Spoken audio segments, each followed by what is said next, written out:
बिस्मिल्लाहिर्रहमानिर्रहीम। अज़ीज़ साथियों, RHCSS series के लेक्चर नंबर 12 के साथ मैं आपकी खिदमत में हाज़िर हूँ।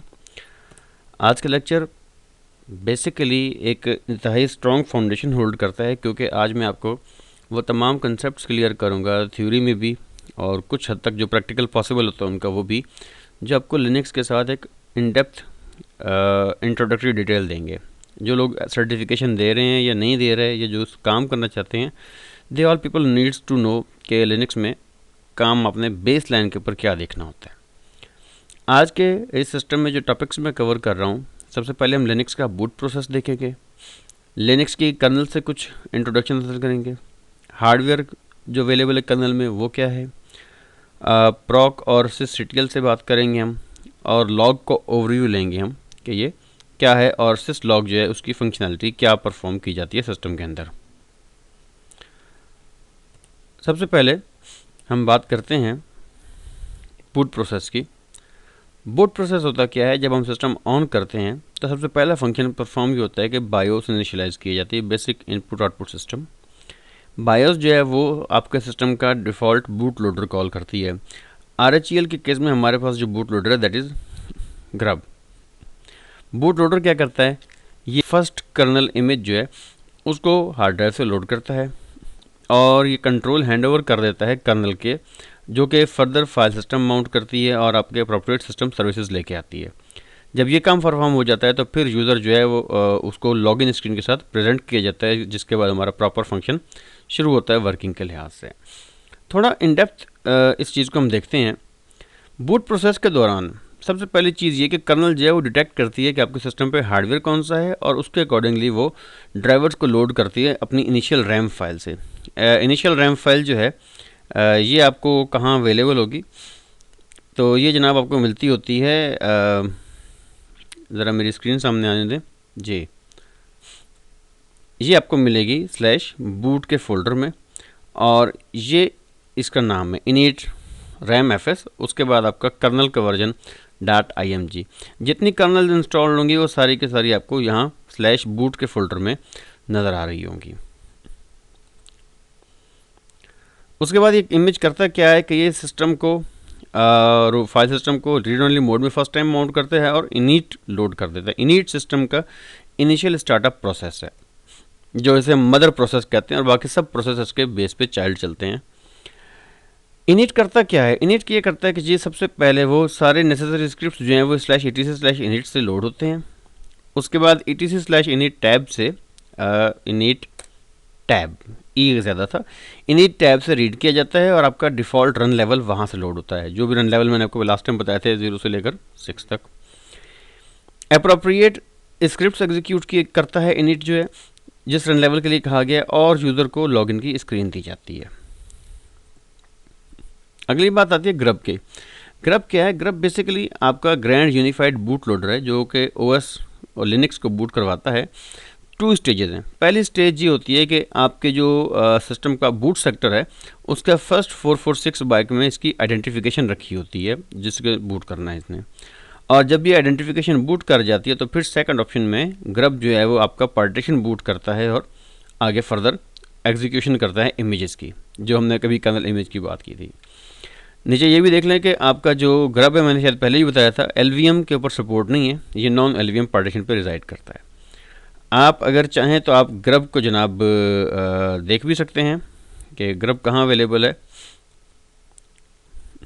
ये आपकी इनिट टैब की फ़ाइल है, और जनाब ग्रब आपका यहाँ मिलेगा। मैं आपको दिखा देता हूँ। मैं कहता हूँ कि जी लेट्स करें /boot/grub/grub.conf। लीजिए, ये आपकी ग्रब फाइल है। इसकी ये सारी देखें डिफ़ॉल्ट क्या है, 0 मीन के जो फर्स्ट टाइटल है वो लोड किया जाएगा। टाइम मोड इन 5 सेकंड, यानी कि 5 सेकंड वेट करेगा। स्प्लैश स्क्रीन जो आपके सामने इमेज आती है रेड कलर की या ब्लू कलर की बैक एंड पे। Hidden menu, first time menu show नहीं होगा, और ये जब लिनक्स लोड करेगी तो ये टाइटल आपके सामने आएगा, और जब उस टाइटल पे आप क्लिक करते हैं तो सिस्टम रूट से कहाँ से बूट करेगा, कौन सा कर्नल का इमेज उठाएगा, ये सारी बातें जो है यहाँ पे आपको अवेलेबल होती हैं। अगली चीज़ एक आती है कि आपने अगर से अपने ग्रब को पासवर्ड प्रोटेक्टेड करना हो कि आप रन टाइम पे जब आते हैं तो लोग स्पेस बार प्रेस करके ग्रब के मेन्यू में चले जाते हैं और इससे स्टार्टअप से खेलते हैं। उसके लिए हम एक कमांड यूज़ करते हैं which is MD5 grub MD5 crypt. आप ग्रब MD5 क्रिप्ट लिखें, पासवर्ड दें, कंप्यूटर जो है वो ये पासवर्ड आपका जनरेट कर देगा। पासवर्ड जनरेट हो जाता है तो आप इसको यहाँ से कॉपी कर लें और लेस की जगह आप जनाब कह दें VIM। पेस्ट कहाँ करना होता है, पेस्ट मैं आपको बता देता हूँ, टाइटल से पहले यहाँ पर लिखने से उस पर जाने से पहले लिखेंगे हम क्या, ये देखें आपने लिखा होना है पासवर्ड -- MD5 उसके बाद पासवर्ड से। मैं कहता हूँ पासवर्ड -- MD5 और उसके बाद मैं इसको पेस्ट कर देता हूँ। अब नतीजा क्या होगा कि जब भी मेरा सिस्टम बूट करेगा और कोई शख्स ग्रब के मेन्यू में जाने की कोशिश करेगा तो उसको पासवर्ड मांगा जाएगा। इस तरह आपका बूट मेन्यू जो है वो पासवर्ड प्रोटेक्ट कर दिया जाता है यूज़र्स की अनऑथराइज एक्सेस के अगेंस्ट। ग्रब के बाद एक और अब नई चीज़ इंट्रोड्यूस की गई है RHEL 6 से ऑनवर्ड, दैट इज़ अपस्टार्ट।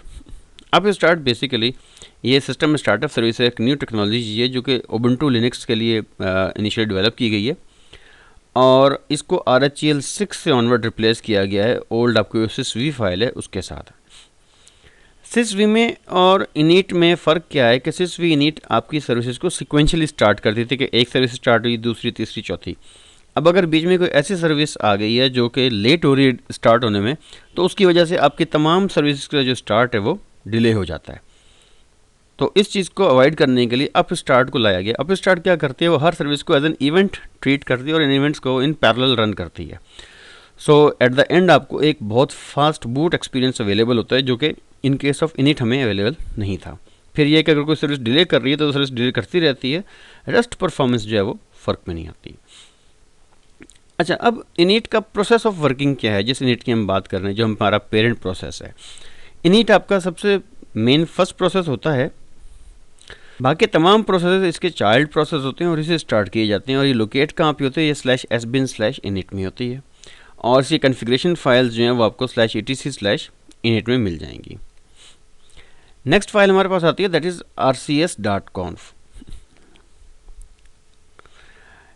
ये पहला स्क्रिप्ट है जिसको आपकी अप स्टार्ट कॉल करती है और ये लोकेट होता है /etc में /init में /rcs.conf के अंदर। मैं कहता हूँ से less /etc rcs etc/init and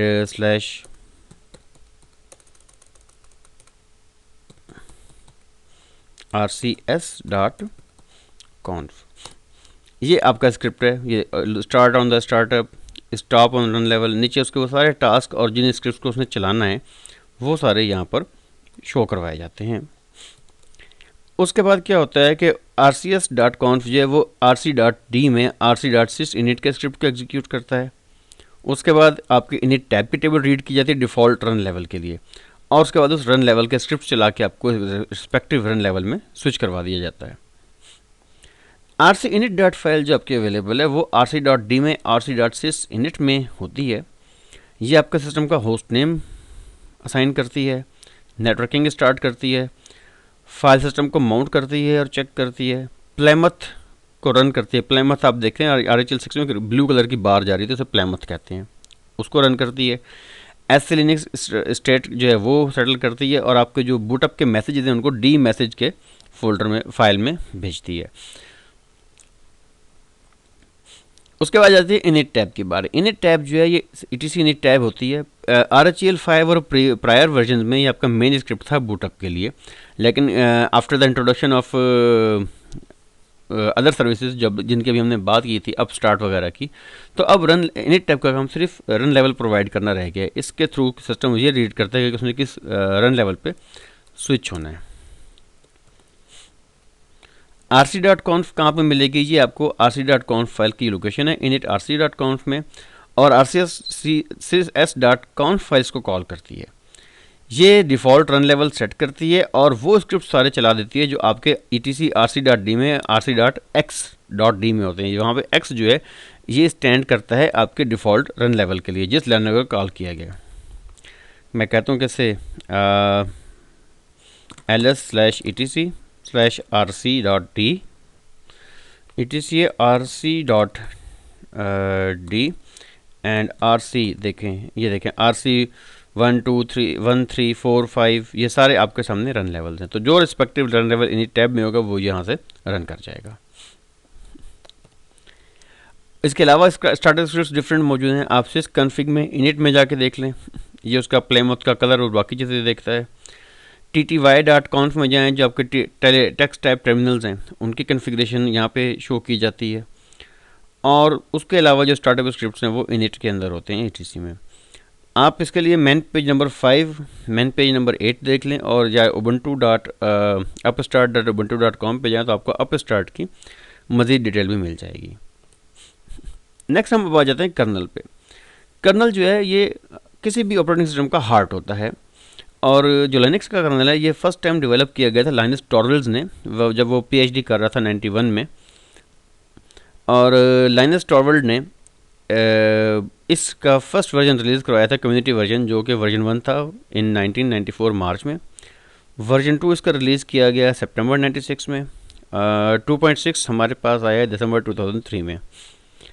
colonel का जो फंक्शन है OS के लिए वो क्या करता है कि सिस्टम में स्टार्टअप करता है, नेटवर्किंग होती है, मेमोरी मैनेजमेंट करता है, ऐसे लिनक्स में आपके सिक्योरिटी, फायरवॉल, परमिशन सारे चेक करता है और आपके सिस्टम को बूट करवाता है।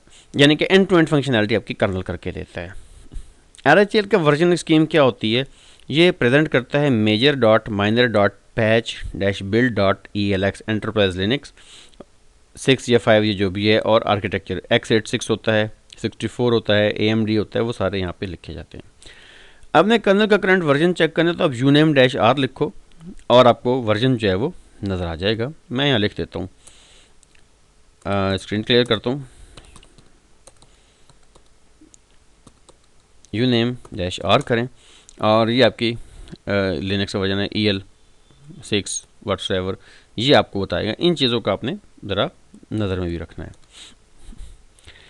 ड्यूरिंग द एग्ज़ाम ये बात मैंने भी रेड में मार्क की हुई है। अगर आपको कहा जाए कि नई कर्नल आपने अपग्रेड करनी है एग्जिस्टिंग कर्नल के अलावा, तो बराए मेहरबानी अपग्रेड ना कीजिएगा, आपने कर्नल इंस्टॉल करनी है। अगर आपको RPM फाइल दी जाती है तो आपने RPM-IVH यूज़ करके इंस्टॉल करनी है नई कर्नल, या अगर आपको यम कहा जाता है तो आपने यम के थ्रू इंस्टॉल करनी है नई कर्नल।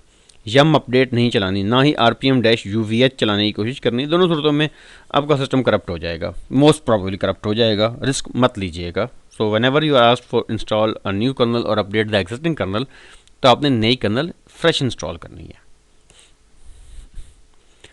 कर्नल जो है वो एक मोनोलिथिक आर्किटेक्चर है। इट मीन्स कि आपके OS जो है वो कर्नल स्पेस में चल रहा होता है, इंडिपेंडेंट नहीं होता। कर्नल करेगी क्या कि आपके लिए डिवाइस ड्राइवर्स लोड करेगी जिनको हम कर्नल मॉड्यूल्स कहते हैं, और ये डायनामिकली लोड या अनलोड होते हैं on the basis of requirements. और ये तमाम मॉड्यूल्स लिखे कहाँ जाते हैं, कहाँ देख सकते हैं इनको? आप जनाब देख सकते हैं लिब में, मॉड्यूल्स में, कर्नल वर्जन में। और जितने भी मॉड्यूल इंस्टॉल्ड हैं, लोडेड की बात नहीं कर रही, वो जो इंस्टॉल्ड मॉड्यूल्स होते हैं वो आपको /boot में अवेलेबल होते हैं। VM लाइनर्स ये आपकी उस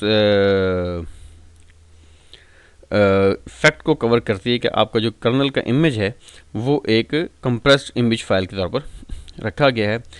और अवेलेबल आपको ये कहाँ पे होगा जनाब? तो अवेलेबल आपको ये बूट के फोल्डर में ही होगा, ये आपका पड़ा हुआ है जनाब, और VM लाइनर्स।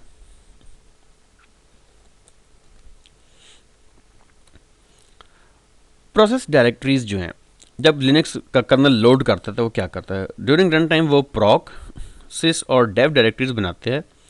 प्रॉक में आपके सारे रनिंग प्रोसेसेस होते हैं और कर्नल पैरामीटर्स होते हैं। इन कर्नल पैरामीटर्स की मदद से हम रन टाइम पे अपने कर्नल को फाइन ट्यून कर सकते हैं। स्लाइसिस में आपके सिस्टम डिवाइसेस और उसके ड्राइवर्स होते हैं, और डेव में आपके एक्सेस पॉइंट्स और बाकी जो ड्राइवर्स अवेलेबल होते हैं वो अवेलेबल नज़र आएंगे आपको। हार्डवेयर एंड कर्नल, आपका जो डी मैसेज का फाइल है, ये आपकी फ़ाइल शो करवाती है वो तमाम डाटा जो from boot up till the startup आपके सिस्टम में लॉगिन स्क्रीन तक रिकॉर्ड किया जाता है। अगर आप डी मैसेज की यूटिलिटी कॉल करें, मैं ऐसे कह देता हूँ कि लेस DMESG, या मैं कहता हूँ DMESG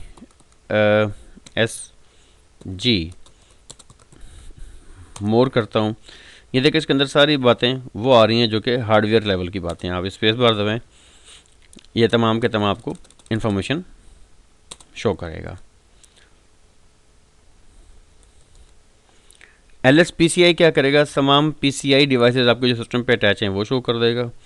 मैं कहता हूँ LSPCI, ये PCI डिवाइसेस हैं। फिर है कि LSPCI-K कर्नल मॉड्यूल्स, ये आपको वो 7 कर्नल मॉड्यूल समेत दिखाएगा कि किस PCI के साथ कौन सा कर्नल मॉड्यूल लगा हुआ है। फिर LS-USB, आप USB डिवाइसेस दे सकते हो। LS-USB-T आप USB डिवाइस को ट्री फॉर्मेट में देख सकते हो। फिर DMI-DE कोड जो है ये क्या करता है, ये आपको डिटेल्ड इन्फॉर्मेशन देता है किसी भी सिस्टम के ऊपर जो हार्डवेयर कंपोनेंट है उसके बारे में। से मैं कहता हूँ DMI-DE कोड -T प्रोसेसर, तो ये देखिए कि DMI-DE कोड जो है ये आपको प्रोसेसर स्पेसिफिक इन्फॉर्मेशन जो है वो ये आपको सामने शो करवा देगा। जैसा लिखा हुआ है प्रोसेसर इन्फॉर्मेशन, डेजिग्नेशन, टाइप्स और बाकी सारी इन्फॉर्मेशन आपको यहाँ पे अवेलेबल होगी through DMI-DE code. Colonel modules अगर आपने देखने हो तो उसके लिए आप ls mod की कमांड दें। से मैं कहता हूँ जी मैं पहले स्क्रीन क्लियर करता हूँ, ls mod और लेस करूँ। ls mod क्या है, मॉड्यूल नेम, उसका साइज़, यूज़ बाय, इसमें यूज़ बाय में और यूज़ टू कौन डिपेंड है, कौन किस पे डिपेंडेंट है, ये आपको बताएगा। जिस तरह ये SR mod है, ये आपका CD-ROM का मॉड्यूल है, ये किसी पे डिपेंड नहीं कर रहा, लेकिन CD-ROM जो है 1 है उसका डिपेंडेंट, वो कौन है, SR mod, यानी कि CD-ROM जो है वो डिपेंड करती है SR mod के मॉड्यूल पे। तो ये आपके जो इन्फॉर्मेशन है ये आपको शो करवाती है कि कौन सी आपकी मॉड्यूल किस पे फर्दर डिपेंडेंट है, क्योंकि अगर एक मॉड्यूल रुकेगा तो उस पर जितने भी डिपेंडेंट होते हैं वो खुद ब खुद स्टॉप हो जाते हैं। आप मॉड इन्फो के थ्रू किसी भी मॉड्यूल की इंफॉर्मेशन ले सकते हो। मैं कह देता हूँ उससे mod info SR_mod, CD-ROM module की मुझे डिटेल आ जाएगी। देखें इसका जो CD-ROM ड्राइवर है और बाकी चीज़ें हैं। अब अगर आप किसी मॉड्यूल को अनलोड करना चाहते हो, जिस तरह CD-ROM मॉड्यूल है, आप mod prop दो -R-V SR mod। R क्या करेगा, स्विच रिमूव कर देगा। और अगर लोड करना तो आप सिंपल कहो mod prop डैश स्पेस दे के मॉड्यूल का नाम, तो वो उस मॉड्यूल को दोबारा लोड भी करवा देगा। तो ये तरीकाकार है ईजी इन मॉड्यूल्स को देखने का। आपने कर्नल के सारे मॉड्यूल देखने हैं तो आप ls करो /lib/module $uname-r। मैंने uname-r क्यों किया, ताकि कर्नल नेम खुद ब खुद रिप्लेस हो जाए और कर्नल का नाम दिया, तो आपको जितने भी मॉड्यूल्स हैं लोडेड मॉड्यूल्स वो आपके लिस्ट में सामने शो हो जाएंगे। ट्राई इट, आपने करना है। फिर आ जाती है बात proc एंड sysctl की। proc प्रोसेस मैंने आपको बताया कि ये रन टाइम पे बनाया जाता है, कर्नल के पैरामीटर सारे इसके अंदर रन करते हैं और रन टाइम पे आप इसमें जो चेंजेस करेंगे वो एक तो सर्वाइव नहीं करेंगी, दूसरा ये है कि उसके थ्रू आप फाइन ट्यून करके रन टाइम पे स्पेसिफिक रिसोर्सेज के एडजस्टमेंट्स कर सकते हो। अब डिफरेंट कमांड्स आपको दी जाती है जिसके थ्रू आप proc की इन्फॉर्मेशन जो है ना एक ह्यूमन रीडेबल फॉर्म में अच्छे तरीके से ले सकते हो। जिस तरह मैं एक आसान सी बात करता हूँ, ये वाली एग्जांपल देते हैं। मैं माउंट्स जो है ना वो देखना चाहता हूँ, proc के थ्रू और माउंट की कमांड के थ्रू क्या फ़र्क पड़ेगा। मैं कहता हूँ जी cat/proc/mounts। ये देखें एक डिटेल्ड इन्फॉर्मेशन मेरे सामने आई है। मैं इसको कहता हूँ OS की कमांड से माउंट। अब देखिए कमांड का बिहेवियर बिल्कुल डिफरेंट है। तो ये एक तरीका कार होता है जिसके थ्रू ज़्यादा डिटेल की बजाय सिर्फ रेलेवेंट और बेस्ट नोन इन्फॉर्मेशन सिस्टम जो है आपके सामने शो करता है थ्रू OS कमांड्स। proc भी वही काम कर रहा है, लेकिन ये कमांड हमारी हेल्प करते हैं आसानी से कमांड्स को व्यू करने के लिए। अब अगर हमने कर्नल में कोई चेंज करवानी है या कर्नल पैरामीटर एडजस्ट करना है और परमानेंटली साथ रोकना है तो फिर हम sysctl को यूज़ करवाते हैं। जैसे मैंने ये लिनक्स का राउटर बनाने की एग्जांपल आपको लिखी हुई है। proc में आप sys में नेट में IPv4 में IP फॉरवर्ड जो है इसको अगर आप 1 कर दोगे तो आपकी machine as a Linux router काम करेगी, लेकिन ये रन टाइम पे होगा। If you want to keep it forever permanent तो आप VIM करेंगे ETC में sysctl को। मैं आपको दिखा देता हूँ ये फाइल, ये है VIM/etc एंड sysctl। एंटर करें, इसमें देखें ये IPv4 जो है फॉरवर्डर 0 हुआ है। मैं इसको 1 करके जब सेव करूँगा और रन करूँगा सिस्टम को, तो मेरा सिस्टम फिर बूटअप के बाद भी एज अ पैकेट फॉरवर्डर या एज अ राउटर एक्ट करना शुरू करेगा। इसमें डिफरेंट कमांड्स अवेलेबल हैं, आप अपनी मर्ज़ी के मुताबिक जो है कर्नल पैरामीटर यहाँ दे सकते हो। अगर आपने देखने हो कि हैं कौन कौन सा अलाउड, तो आप -a के साथ एग्जीक्यूट करो इसको, sysctl-a, तो ये आपको बता देगा कि कौन कौन से कर्नल पैरामीटर्स हैं जो कि आप इस कमांड के अंदर एग्जीक्यूट कर सकते हो। मेरा ख्याल ये काफ़ी डिटेल्ड है, आप इसको देखकर मैन पेजेस पढ़ के अपनी मर्ज़ी के मुताबिक अपने जो कर्नल पैरामीटर्स हैं वो sysctl के थ्रू एडजस्ट करवा सकते हैं।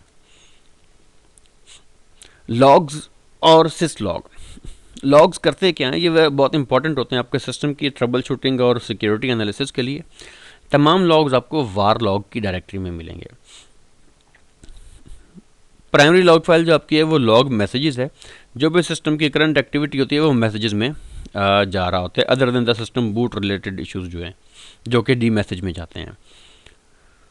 उसके अलावा वार लॉग सिक्योर क्या करता है, इसके अंदर आपके audit related security related matters जो हैं, लाइक TCP रैपर्स हैं, लॉगिन्स हैं, लॉगआउट्स हैं, वो वार लॉग सिक्योर के अंदर रिकॉर्ड किए जाते हैं। सो इफ़ यू थिंक कि कहीं सिक्योरिटी ब्रीच हुई है या गलत लॉगिन्स हो रहे हैं, तो आप इस फाइल को चेक कर सकते हैं। audit.log क्या करता है, ये आपके SE लिनक्स और AVC की जो एरर मैसेजेस होते हैं वो सारे के सारे ऑडिट में आते हैं। और भी बहुत सारी सर्विसेज हैं, हर सर्विस आप ये देख लीजिएगा कि वार लॉग भी अपना लॉग बनाएगी। yum.log क्या करता है, yum से मुतालिक डाटा शो करता है। Boot log, HTTPD web server का लॉग देगा। ये कुछ कमांड्स हैं, अगर आप टेल-f करके लॉग फाइल का नाम दोगे तो रनिंग टाइम पे आपको लॉग शो होगा। जिस तरह मैं काम कर देता हूँ, मैं कहता हूँ tel-f/var log मैसेजेस। अब मैं कोई भी अगर फंक्शन करता हूँ जो सिस्टम को अफेक्ट करता है या इनफेक्ट करता है, तो वो इस पर शो हो जाएगा। सही देखो, मैंने डिस्कनेक्ट किया नेटवर्क, उसने मैसेज रिकॉर्ड कर दिया लॉग के अंदर। मैं एक लाइन लगाता हूँ, अब मैं इसको ये देखें, उसने दोबारा उसको ये देखें एक्टिवेट किया। ये एक तरीका कार है जिसके थ्रू आप रन टाइम पे भी लॉग्स को देख सकते हो। देखो लॉग में उसने IPv बाउंड कर दिया मेरा, ये देखें उसने ऊपर सेटिंग्स की नेटवर्क मैनेजर की। तो ये आपको लॉग्स जो हैं बड़ी डिटेल्ड इन्फॉर्मेशन मुहैया कर सकते हैं जब आप सिस्टम में वर्किंग कर रहे होते हैं। फिर आ जाती है बात syslog की। syslog क्या करता है कि पहली बात तो ये थी कि पहले एक syslog आता था RHEL 5 से ऑनवर्ड में, बैकवर्ड में। RHEL 6 ऑनवर्ड में syslog को रिप्लेस किया गया rsyslog डेमन के साथ। और इसमें एडवांस फीचर क्या दिया गया है कि इससे आप इनक्रिप्टेड मैसेजेस भेज सकते हैं रिमोट लॉग सर्वर को, पहले ये नहीं था। या आप डायरेक्टली MySQL का डेटाबेस जो है उसको लॉग्स राइट करवा सकते हो। ये एक बड़ा स्ट्रॉन्ग फीचर है, क्योंकि डेटाबेस लेवल पे हैंडल किया गया लॉग जो है उसके ऊपर कोई आसान एप्लीकेशन बनाकर वेब बेस्ड या डेस्कटॉप बेस्ड तो अच्छे तरीके से चीज़ों को मॉनिटरिंग एरिया में ले जा सकते हैं, rather than reading logs from log file directory, क्योंकि हर शख्स लॉग नहीं पढ़ सकता। So it is a good thing for database connectivity. आप rsyslog.conf में जाएं और रूल्स सेक्शन देखें। क्या करते हैं जनाब, VIM/etc एंड rsyslog, ये तमाम आपके लॉग फाइल की चीज़ें हैं। ये ग्लोबल डायरेक्टरीज में आप देखें आपके तमाम रूल्स की सेटिंग मौजूद हैं। ये है रूल, ये है उसकी प्रायोरिटी। डॉट के बाद वाली प्रायोरिटी, डॉट के पहले वाला आपका रूल होता है। स्टैटिक है, स्टैटिक मीन्स के any priority messages shall be send to the destination, जो डेस्टिनेशन दी गई है, जिस तरह ये डेस्टिनेशन दी गई है। अगर आप स्टार को क्रिट से करेंगे तो क्रिटिकल मैसेजेस जाएंगे। आप मैन पेजेस देखिएगा तो आपको पता चल जाएगा कि आप इसके अलावा कौन कौन से वर्ड्स दे सकते हैं जिसके थ्रू रेलेवेंट मैसेजेस ही आप पे लॉग को हिट करें। आप सर्विस को रिलोड भी करवा सकते हो, रीस्टार्ट भी करा सकते हो, दोनों बातें सेम है। जो तीसरा फीचर है वो ये है कि आपने किसी रिमोट सर्वर को लॉग भेजना है लोकल मशीन का। रिमोट सर्वर को लोकल मशीन का लॉग भेजने का तरीका क्या है जी, सबसे इसके एंड पे आ जाएं आप। ये चीज़ आप ये देखें, ये लाइन इंडिकेट करेगी आपको स्टैटिक डॉट स्टैटिक से मुराद ये कि हर सर्विस का हर लॉग जो है वो सेंड किया जाए। आप क्या करेंगे, इससे आप कहते हैं star dot star at 1 for TCP and 2 at for UDP। ये देखें 2 for TCP and 1 for UDP। तो TCP ट्रैफिक आप ले लो, फ़र्क नहीं पड़ता अगर बैंडविड्थ है।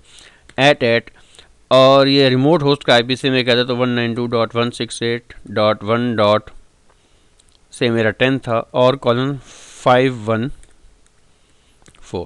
तो ये आप बस लिख दें, उसके बाद आप सर्विस रिलोड कर दें एंड जब आप सर्विस रिलोड कर लोगे तो देन यू विल सी कि सिस्टम जो है वो खुद ब खुद इन लॉग्स को, जो भी लॉग आपके सिस्टम पे आएंगे उनको रिमोट सर्वर को सेंड करना शुरू कर देगा।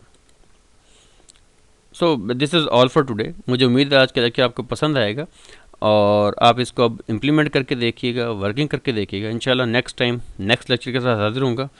तब तक के लिए इजाज़त दीजिए। अल्लाह हाफिज़।